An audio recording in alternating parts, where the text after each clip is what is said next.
આજથી પવિત્ર શ્રાવણ માસનો પ્રારંભ થયો છે। ગત વર્ષની તુલનાએ ચાલુ વર્ષે પવિત્ર શ્રાવણ માસનો એક સપ્તાહ વહેલો શરૂ થયો છે। આજથી શિવાલયો હર હર ભોલેના નાદથી ગુંજી ઉઠશે। આ વર્ષે 4 સોમવાર આવશે। શ્રાવણ માસ દરમિયાન પ્રથમ જ્યોતિર્લિંગ સોમનાથ મહાદેવ, ઘેલા સોમનાથ મહાદેવ સહિતના અનેક પ્રાચીન દેવાલયોમાં ભક્તોની ભીડ જામશે। એક મહિના દરમિયાન વિશેષ પૂજન અર્ચન સહિત વિવિધ કાર્યક્રમો યોજાશે। અમદાવાદના બિલેશ્વર મહાદેવ મંદિર ખાતે આજે વહેલી સવારથી જ મંદિરમાં ભક્તોની ભારે ભીડ જોવા મળી રહી છે। આજથી શરૂ થયેલો શ્રાવણ મહિનો 23 ઓગસ્ટના અમાસના દિવસે પૂર્ણ થશે। સોમનાથ ટ્રસ્ટ તરફથી શ્રાવણ માસમાં આવી ન શકનારા દર્શનાર્થીઓ માટે ઓનલાઈન પૂજાની પણ વ્યવસ્થા કરાઈ છે। આ ઉપરાંત મંદિર ટ્રસ્ટને એક મહિના દરમિયાન 10 લાખથી વધુ શ્રદ્ધાળુઓ આવવાનો અંદાજ છે। ત્યારે યાત્રિકોની રહેવા, ભોજન, દર્શન માટેની સુચારુ વ્યવસ્થાઓ પણ ઊભી કરાઈ છે। સોમનાથ મહાદેવ મંદિરના સમયમાં શ્રાવણ મહિનાને લઈ અને ફેરફાર કરાવ્યું છે। દર સોમવારે અને અમાસના દિવસે વહેલી સવારે 4 વાગ્યે મંદિર ખુલશે અને જ્યારે અન્ય દિવસોમાં સવારે 5:30 વાગ્યે મંદિર ખુલશે। બમ બમ ભોલેના નાદ સાથે આજે મંદિરો ગુંજી રહ્યા છે। આજે શ્રાવણ મહિનાનો પહેલો દિવસ। તસવીરો તમે જોઈ શકો છો સુરતના કાંતારેશ્વર મંદિરનો અત્યારે હાલ ભક્તિમય માહોલ જોવા મળી રહ્યો છે। તમામ મહાદેવના ભક્તો છે અત્યારે આજે પંચવક્રની પૂજા કરી રહ્યા છે।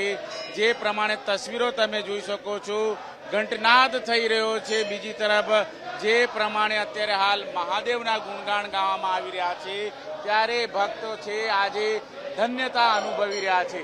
જે પ્રમાણેની તસવીરો અત્યારે હાલ જોવા મળી રહી છે, સમગ્ર મંદિરનો માહોલ છે એ અત્યારે હાલ ભક્તિમય માહોલમાં અત્યારે જોવા મળી રહ્યો છે। તમે જણાવો, આજે ભક્તિમય માહોલ જોવા મળી રહ્યો છે, કઈ રીતે પૂજા અર્ચના કરી, કેવો અનુભવ? આજનો અમારો પહેલો દિવસ હતો શ્રાવણ મહિનાનો। બહુ સારો અનુભવ રહ્યો। બધા ભક્તિમય પહેલાં કરે છે, બહુ જ એટલે બહુ સારો રહ્યો। બધા ક્યાંથી લોકો આવે છે, બહુ સારી રીતે બધા પૂજા કરી શાંતિથી બધાએ, અને બહુ સારો આજનો દિવસ રહ્યો। પહેલો સોમવાર ને બહુ પ્રસંગીય રહ્યો અમારા માટે। આજે કઈ રીતની પ્રાર્થના, તમે શું માંગ્યું મહાદેવ પાસે?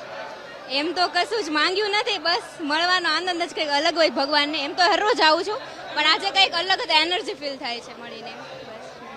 એટલી મોટી સંખ્યામાં ભક્તો આવ્યા છે, બહુ જ મોટી સંખ્યામાં, 12 સુધી ભીડ છે અત્યારે, અંદર આવવાની જગ્યા બી નથી। તમે શું કહેશો, આજે કયા પ્રકારે ભક્તિમય માહોલ છે? સવારે અમે વહેલા ઉઠીને મહાદેવના દર્શન માટે આવ્યા। અહીંયા આવ્યા, મસ્ત મહાદેવની પૂજાનો અમને આનંદ મળ્યો। અમને એનો શું કહેવાય, આનંદ મળ્યો, પૂજા કરવાનો મોકો મળ્યો, એ બદલ ભક્તિમય માહોલ છે। અને ભક્તિમય માહોલની અંદર સૌથી વધારે યુવાનો છે એ અત્યારે હાલ ઉમટી રહ્યા છે। શું કહેશો, આજે મહાદેવની જય જયકાર? મહાદેવની તો જય જયકાર છે। મહાદેવ પાસે આપણી જય જયકાર કરવા માટે આવીએ છીએ। હું અહીંયા લગભગ 42 વર્ષથી આવું છું। આખો શ્રાવણ મહિનો ભરું છું અને હું મહાદેવની પૂજા કરું છું। બિલકુલ, તો જોઈ શકાય છે મહાદેવ